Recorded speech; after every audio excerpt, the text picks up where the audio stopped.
ഇന്ന് IPL മത്സരത്തിൽ RCBയും കൊൽക്കത്തയുമാണ് നേർക്കുനേർ വന്നത്. പക്ഷേ മഴ കാരണം കളി നടത്താൻ സാധിച്ചില്ല. ഇപ്പോഴിതാ കളി ഉപേക്ഷിച്ചിരിക്കുകയാണ്. ഇതോടുകൂടി പോയിന്റ് ടേബിളിൽ വലിയ മാറ്റങ്ങളാണ് വന്നിരിക്കുന്നത്. കൊൽക്കത്ത ഒഫീഷ്യലായിട്ട് IPL നിന്ന് പുറത്തായിരിക്കുകയാണ്. അതുപോലെ ഓരോ ടീമിൻ്റെയും പ്ലേ ഓഫ് സാധ്യതയെക്കുറിച്ചാണ് നമ്മൾ ഇന്നത്തെ വീഡിയോയിൽ നോക്കുന്നത്. ഇതുപോലത്തെ IPL ന്യൂസിന് വേണ്ടി ചാനൽ മറക്കാതെ സബ്സ്ക്രൈബ് ചെയ്യൂ. കൊൽക്കത്ത RCB മാച്ച് ഉപേക്ഷിച്ചിരിക്കുകയാണ്. ഇതോടുകൂടി RCBക്ക് ലോട്ടറിയാണ് അടിച്ചിരിക്കുന്നത്. അവരെ പ്ലേ ഓഫിലേക്ക് എത്തിയിരിക്കുകയാണ്. RCB നിലവിൽ പോയിന്റ് ടേബിളിൽ ഒന്നാം സ്ഥാനത്തായിരിക്കുകയാണ്. RCBക്ക് 17 പോയിന്റ് ഉണ്ട്. അവരിനി പുറത്താകില്ല. 12 മാച്ചിൽ നിന്നാണ് RCB 17 പോയിന്റ് നേടിയിരിക്കുന്നത്. നിലവിൽ രണ്ടാം സ്ഥാനത്തുള്ളത് ഗുജറാത്താണ്.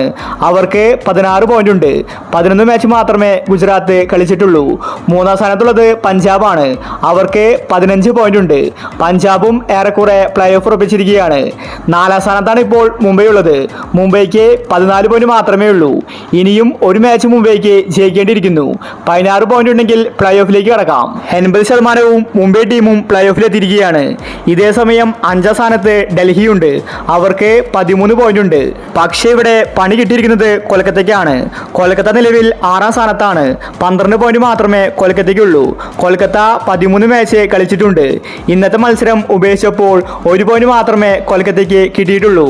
ഇതോടുകൂടി കൊൽക്കത്ത ഒഫീഷ്യലി IPL നിന്ന് പുറത്തായിരിക്കുകയാണ്. ഇനി അവർക്ക് പ്ലേ ഓഫിലെത്താൻ സാധിക്കില്ല. ഇതേസമയം ലക്നൗ ടീമിന് ഇനിയും അവസരമുണ്ട്.